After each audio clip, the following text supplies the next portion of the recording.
3, 2, 1.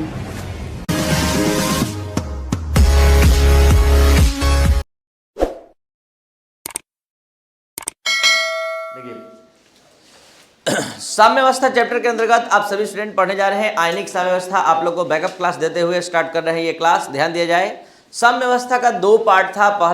पहला वॉल्यूम था रासायनिक साम्यावस्था जो हमने फिनिश किया, और आज आयनिक साम्यावस्था आप पढ़ने जा रहे हैं, मतलब आयन के बीच साम्य स्थापित होते हुए आप अध्ययन करेंगे। आपको बता दें कि इस भाग का, चैप्टर के इस भाग का लक्ष्य है अम्ल और भस्म का पहचान कराना, कि आप पहचान पाए कि कोई पदार्थ कैसे अम्ल होता है और कैसे भस्म होता है, और किस पदार्थ को आप अम्ल कहेंगे, किसको भस्म कहेंगे।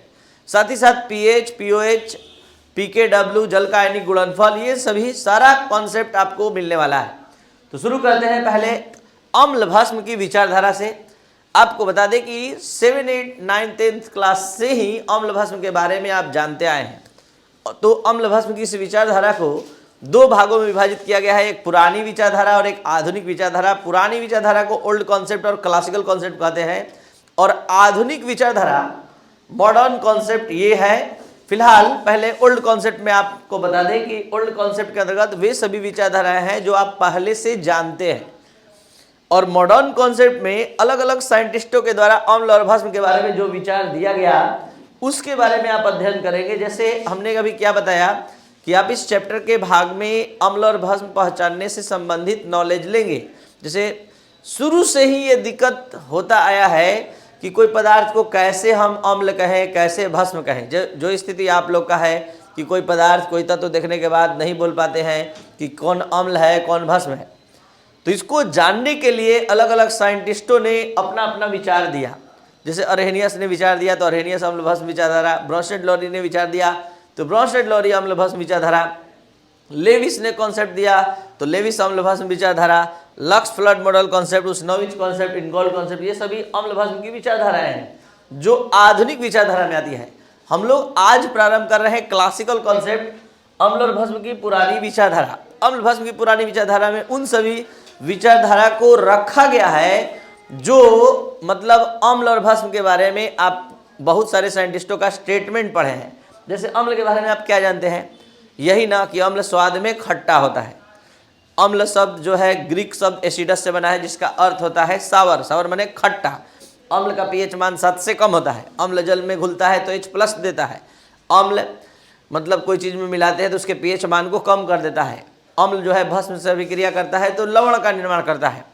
अम्ल में नीला लिटमस पेपर आप डालते हैं तो लाल लिटमस पेपर बदल जाता है। अम्ल में धातु का कार्बोनेट डालते हैं तो कार्बन डाइऑक्साइड मुक्त करता है। ये सभी बातें आप जूनियर सेक्शन में भी पढ़ चुके हैं। तो ये सारा कलेक्शन एक जगह आपको मिलेगा। ये सभी अम्ल के बारे में आपने सुना। अब आपको बता दें कि अम्ल 3 प्रकार का होता है। अम्ल 3 प्रकार का होता है, 4 प्रकार का होता है। एकल भास्मिक अम्ल, द्विभास्मिक अम्ल, त्रिभास्मिक अम्ल और चतुर्भास्मिक अम्ल। जब कोई अम्ल एक विस्थापनशील हाइड्रोजन आयन लेकर उपस्थित होता है, यानी जल में घुलकर एक हाइड्रोजन आयन देता है तो एकल भास्मिक अम्ल।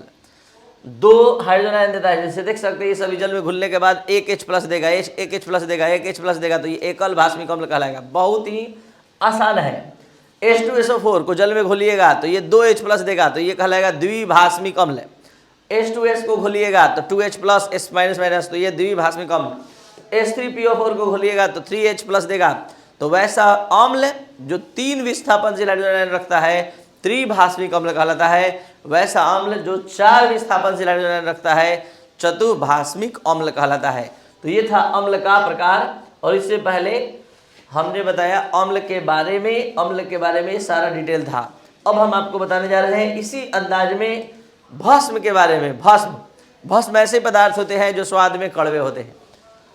भस्म अम्ल से अभिक्रिया करता है तो लवण का निर्माण करता है। देख सकते हैं एसिड प्लस बेस बराबर साल्ट प्लस वाटर होता है, और बेस प्लस एसिड बराबर साल्ट प्लस वाटर।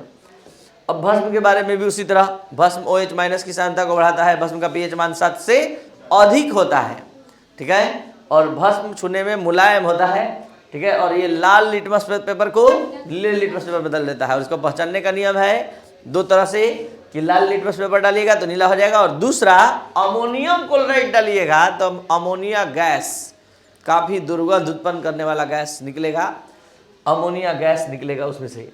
तो ये था आपका अम्ल और भस्म के बारे में नॉलेज। अब आइए भस्म के प्रकार के बारे में जानिए। भस्म के प्रकार के बारे में, भस्म 3 प्रकार का होता है। एकल आम्लिक भस्म, द्विआम्लिक भस्म, त्रिआम्लिक भस्म।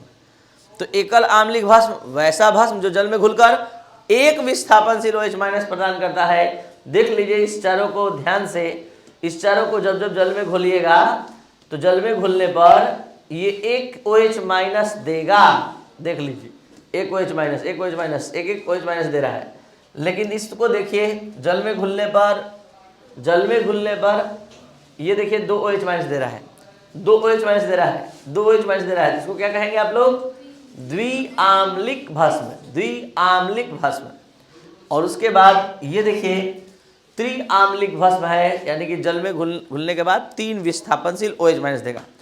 कुछ स्टूडेंट के मन में कंफ्यूजन उत्पन्न हो रहा है कि हम नाम ले रहे हैं भस्म का, पढ़ रहे टाइप भस्म का, तो उसमें अम्ल क्या कर रहा है? द्विआम्लिक भस्म इसको क्यों कह रहे हैं? एकल आम्लिक भस्म क्यों कह रहे हैं? तो आइए इसके बारे में समझते हैं, ये किस आधार पर लिखा गया है। देखिए अभी हम बात करते हैं